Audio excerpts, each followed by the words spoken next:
creativity, collaboration, at connection. Hello mga ka-travel! Lahat nagsama-sama sa isang inspiring event. Welcome to Lalang 2026, the first Create Content Connect Conference, kung saan nagtipon-tipon ang mga passionate content creators mula sa iba't ibang bahagi ng Central Luzon.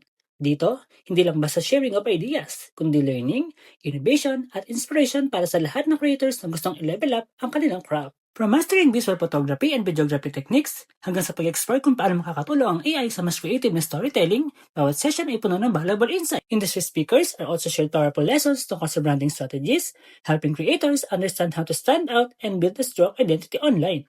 Pero higit sa lahat, isang mahalagang mensahe ang tumatak sa event: responsible content creation. Sa mabilis na mundo ng social media, creators have the power to influence, inspire, and create real impact. Held at the beautiful Madison Crown Hotel, the conference became a space for creators to connect, collaborate, and grow together. New ideas were born, new connections were made, and a strong community of creators was formed. Because this is more than just content. This is the future of content creation. This is Lalang 2026. Bye!